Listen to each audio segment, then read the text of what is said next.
Hey guys. Oh, just give me a second.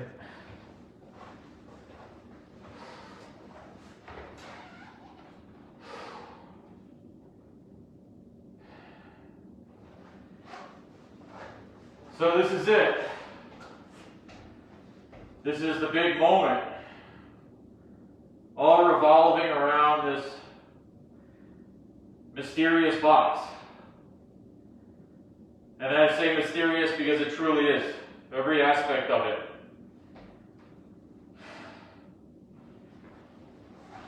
I wasn't even planning on doing this today.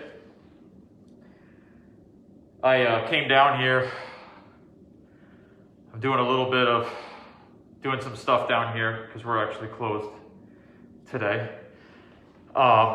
And I just wanted to reach out to you all. And before, there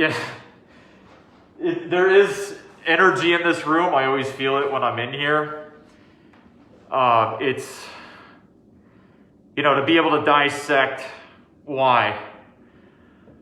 Why are all these events associated with this Dybbuk box? And that just really tells about the mystery of it and just some things that we just really can't explain, can't comprehend. And, tomorrow's a big day. Tomorrow's a big moment. And tomorrow is the fourth and final installment in our Ghost Adventures Quarantine special that we did. And I want to say thank you all for tuning into that. It's weird standing here with the Dybbuk box directly behind me.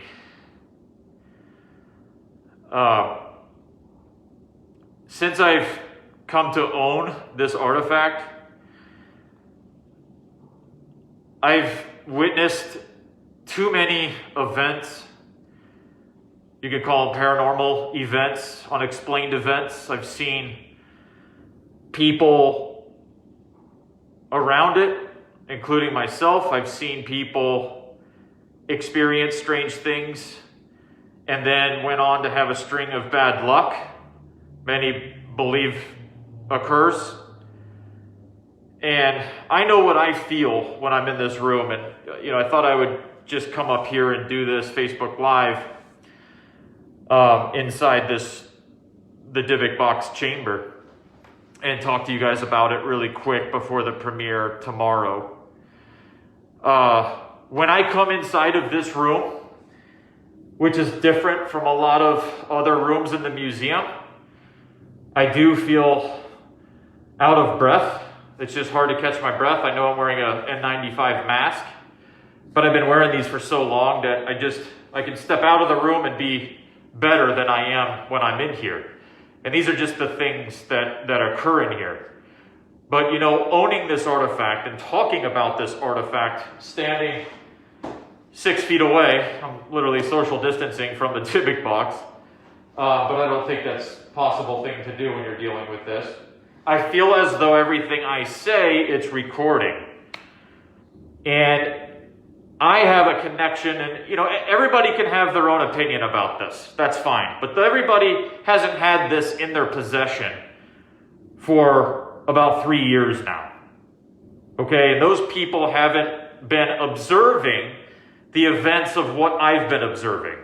So I'm talking to all groups out there, because what we're going to show you tomorrow, wish I could show you that. What we're going to show you tomorrow is an extremely fascinating, compelling, and terrifying investigation into something that we tried to do with this artifact before. And I firmly believe that the Dybbuk box is very aware of what's going on here. It's aware of me. And I have a very strong connection to this and what I believe is bound to it. Something that is very hard to put into words. It's like I can think when this is thinking about me or planning something around me or the people around me. And what I say may sound crazy because it is. It absolutely is. But as an investigator, I got this box from Jason Haxton, and he's a director of a medical museum in Missouri.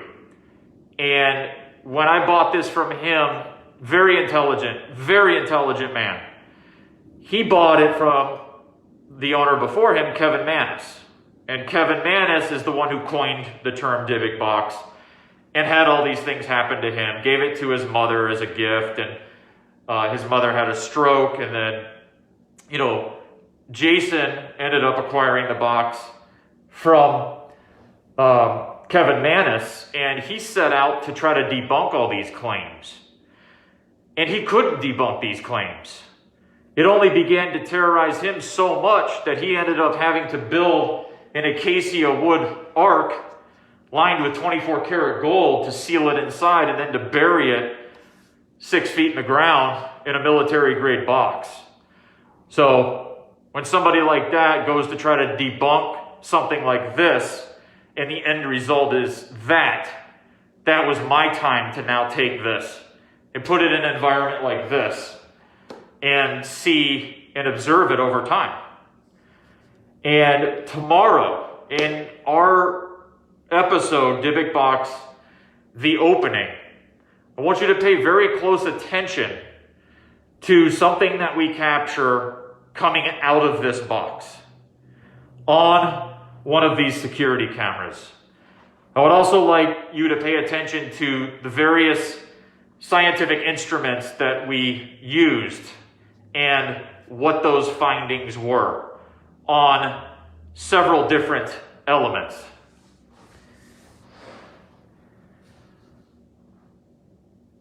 I don't know how or why I've come to own this, but I think from what I've been seeing, experiencing, feeling, I can see why now.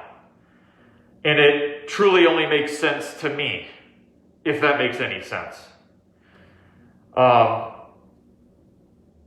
But I want to say, this whole year, 2020, it's just been a real rough year, for everybody, for the whole world. And as an investigator, when this all started happening, the pandemic, and I cannot stop getting goosebumps, like my hairs are standing up, like nonstop. Can you see this? I don't know if you guys can see that or not. But, just the uncertainty of all of this. This is something that none of us ever thought could ever happen in this time. We're in 2020. With all this digital technology and the advances in medical and all this, I can't believe we're going through this. And it's so unfortunate that, so many people we have lost to this COVID, and it's extremely sad. And, there's just a lot of fear going on about the uncertain times ahead. And when is this going to be under control? It's that fear I felt, someone being extremely sensitive to energy, sensitive to emotions, and sensitive to global fear. And I could feel that. It was like a vibration that was so loud in my ear. It was just a huge fear, global fear. What does that energy do to the spiritual dimension, the spirits, and do they use that fear, and is their power amplified? And that's why I decided to open this for research, is to see whether or not opening this would give us evidence of something that we can't explain that is existing, and as legend states, bound to this box. So it's a really, really important episode tomorrow. It's like I said, it's extremely fascinating, and I just want you all to pay very close attention to all the different segments of evidence that we were able to document regarding this big event. So with that said, tomorrow 9/8 Central is the fourth and final installment of our Ghost Adventures quarantine special. I want to say thank you all for tuning in for the first 3. And tomorrow we will be live chatting with you guys during the premiere. And that's it. Everybody, please be safe out there. Do what you got to do to help contain this so we can move on from this soon. Stay healthy, stay safe. And I think I'm ready to get out of this room. Thank you, guys.